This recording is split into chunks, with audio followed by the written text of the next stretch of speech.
I ran into this last week. Here's what fixed it for me. Adding a credit card to your Webull account is straightforward if you follow these steps.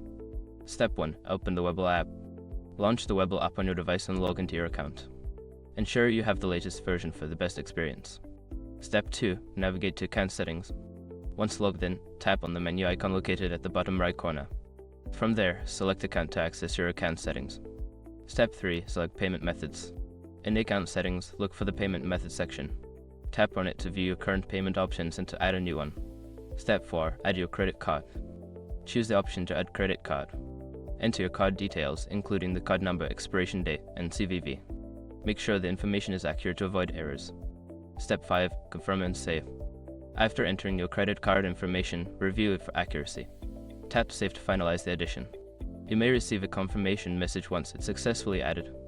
Remember, if you encounter any issues, double check that your card is not expired and that you've entered all details correctly. Happy trading!